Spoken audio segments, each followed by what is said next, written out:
और इस बीच middle east से आ रही एक बहुत बड़ी खबर आपको बता दें कि ईरान जो अब तक शांति माहौल में ऊर्जा सप्लाई को बहाल करने की कोशिशें कर रहा था, शायद ये अब बहाल न हो सके। फिर से बारूद की सुगंध इस वक्त तैरने लगी है फिजाओं में, क्योंकि अमेरिका जो अब तक शांत बैठा हुआ था, ईरान उसी पर आरोप लगा रहा है कि यह ईरान की वजह से ही हुआ। दरअसल बड़ी खबर यह है कि इजराइल ने ईरान पर हमले किए हैं। कई शहरों में धमाकों की खबर सामने आई है। इससे पहले ईरान ने इजराइल के कई क्षेत्रों में हमले किए थे और इन हमलों की वजह से ईरान इजराइल में 2 महीने बाद एक बार फिर से जंग छिड़ गई है। जंग और व्यापक स्तर पर जा रही है। खतरा वही, क्या ऊर्जा संकट खत्म हो पाएगा?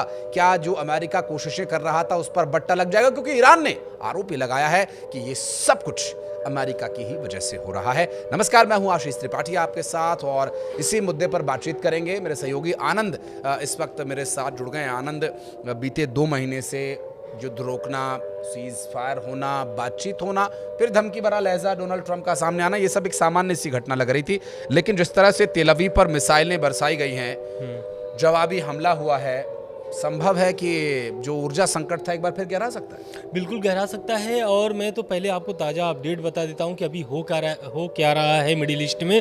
दरअसल अप्रैल में आपको भी पता है कि सीज फायर हुए थे ईरान और इजराइल की, और इस सीज फायर के बाद आपने देखा होगा किस तरीके से सभी देशों में ऊर्जा संकट को लेकर के या फिर तेल को लेकर के किस तरीके से क्राइसिस थे। लेकिन ये जो सीज फायर थे वो टूट चुका है, यानी कि रविवार रात में इजराइल पर बैलिस्टिक मिसाइलें दागी गई हैं ईरान की तरफ से, और इस पर प्रतिक्रिया भी आ गया है IRGC का, यानी कि जो ईरान का जो एक तरीके से आयतुल्लाह अली खामनेई के नेतृत्व में चलता था, हालांकि अब इनके मुस्तफा खामनेई के नेतृत्व में चल रहा है IRGC, उसका बयान आ गया है इस हमले पर। और उनका कहना है, IRGC का कहना है कि ये कार्रवाई जो है कि लेबनान में हिजबुल्लाह पर इजरायली हमलों के जवाब में किया गया है। यानी कि जो इजराइल हिजबुल्लाह पर लगातार हमले कर रहे थे, उस हमले के जवाब में रविवार रात में ईरान ने बैलिस्टिक मिसाइलें इजराइल पर दागी हैं। और इसके जवाब में इजराइल ने जो तबाही मचाना शुरू किया ईरान में, हम ये कह दें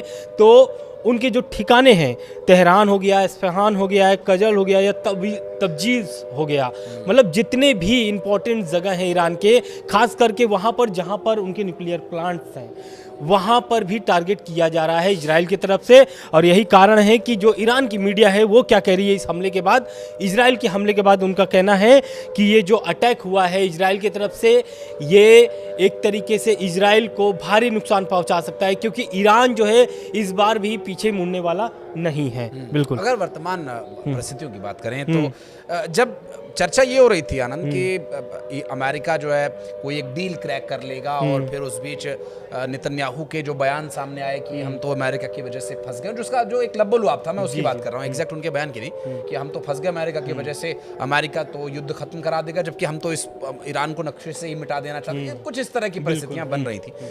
अब ये जो हमले हुए हैं, आने वाले 24 घंटों में इसका क्या असर होगा दुनिया में, ये तो सबको पता चलेगा ही, फिर हम लोगों को भी बताएंगे।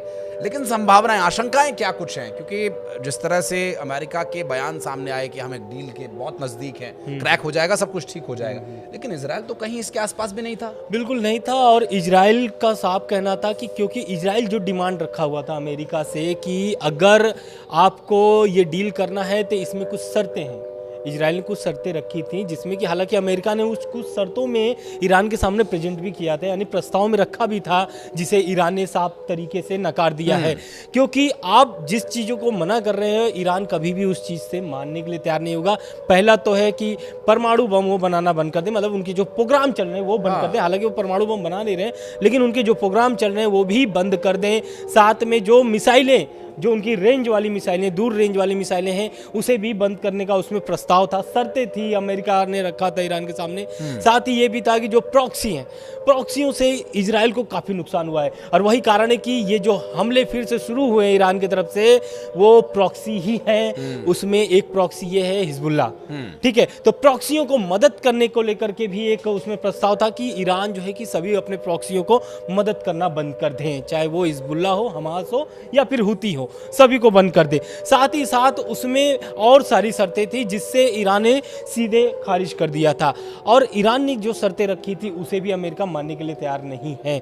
खास करके अब जब से ईरान ने स्ट्रेट ऑफ हॉर्मुज में पकड़ बना ली है, तब से हम ये कह लें कि इजराइल और अमेरिका नहीं, बाकी सारी देशों में भी परेशानियां बढ़ गई हैं। बिल्कुल स्वाभाविक रूप से ये देखिए परेशानियां बढ़ना, चूंकि कुछ दिनों से जो वो संकट की बातें थी वो लोगों को महसूस होना भी कम हुई थी, क्योंकि समय से पेट्रोल मिल रहा है, कोई दाम हालांकि जो बढ़ने थे वो बढ़ गए थे। इस हाल फिलहाल में ऐसा कुछ नहीं हुआ। बीते पिछले 10 दिनों में जो कुछ हुआ, 1 महीने पहले, लगभग 15 दिन पहले, वो एक अलग विषय। लेकिन अभी इस वक्त ताज़ा स्थिति अगर हम ईरान की बात करें तो उन ताज़ा स्थिति में सबसे घातक क्या है, और वो क्या वजह आप देखते हैं कि जिसकी वजह से ये हमला बार तो आज से नहीं, फरवरी से चल रहा है। लेकिन आज के दिनों में आप क्या वजह देखते हैं कि ये युद्ध और भड़क सकता है? देखिए, युद्ध इसलिए भड़क सकता है क्योंकि अब ईरान की जिस तरीके से एडवाइजरी जारी की जा रही है, या फिर भारत ने भी, भारत के आगे बात करेंगे कि भारत ने क्या एडवाइजरी जारी की इस हमले के बाद तेहरान में, और एक तरीके से करमनशाह एयरपोर्ट जो है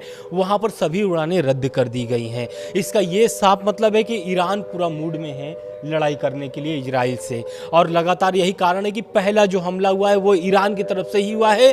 और आप पुराने भी अगर आप युद्ध में देखेंगे, जिस तरीके से तनाव की स्थिति थी उसमें ईरान पीछे हटने वाला नहीं था, लगातार हमला कर रहा था, चाहे वो इजराइल हो चाहे फिर खाड़ी देश हो।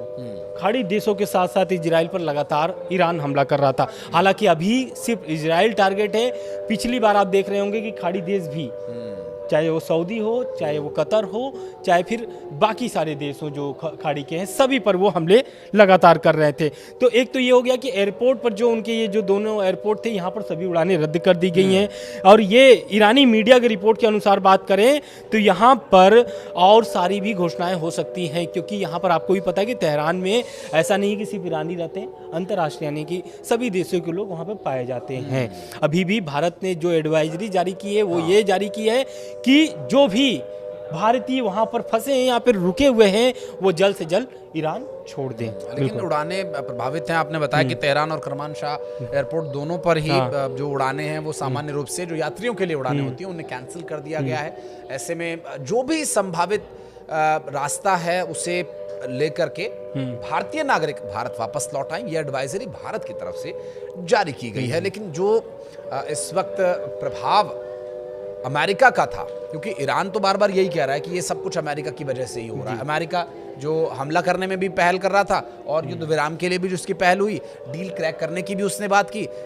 इन सब के बीच एक बार फिर से इजराइल का ये हमला जाहिर करता है कि वर्तमान परिस्थितियां गंभीर हो सकती हैं। IRGC की तरफ से जारी की गई जो बयान जारी किए गए हैं, उन बयानों को देखते हुए भी ये कहा जा सकता है कि इजराइल और ईरान अभी फिलहाल इस पूरी घटना में अमेरिका की भूमिका की क्या रहेगी। मैं पहले इस पर बात करता हूँ, फिर हम इस बारे में बिल्कुल आप सही करें, क्योंकि अमेरिका क्या भूमिका है। इजराइल ने इस पे ईरान पे हमला किया, ईरान ने पहले हमला किया, ये वार पलटवार इधर चल रहा है, अमेरिका कहाँ है?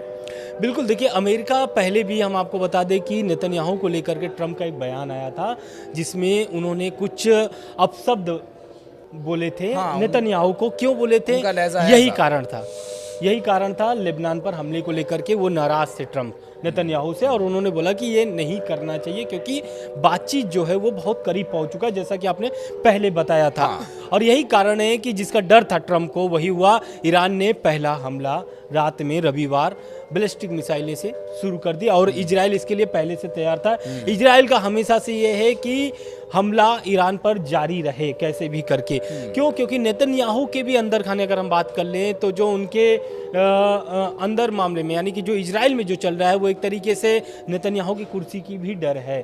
वो अपनी कुर्सी बचाने के लिए लगातार चाह रहे हैं कि वो इजराइल पर हमला यानी कि लड़ाई जारी रहेगा तो वहाँ पर चुनाव जी नहीं होंगे। मैं आनंद एक चीज़ और आपसे समझना चाहूँगा। एक तो विषय आपने बहुत स्पष्ट किया, दूसरा ये कि अमेरिका की भूमिका को लेकर के, क्योंकि इससे पहले जब हमने देखा था कि जब भी अमेरिका या इजराइल की तरफ से हमले किए जाते थे, जवाब में ईरान खाड़ी देशों पर मिसाइलें मारता था, क्योंकि नज़दीक भी है, रेंज में भी है, और फिर हमले और बहुत अच्छे मतलब हाई इंटेंस हमले होते थे। हालांकि वहाँ उनके पास इंटरसेप्शन के लिए है मशीनें।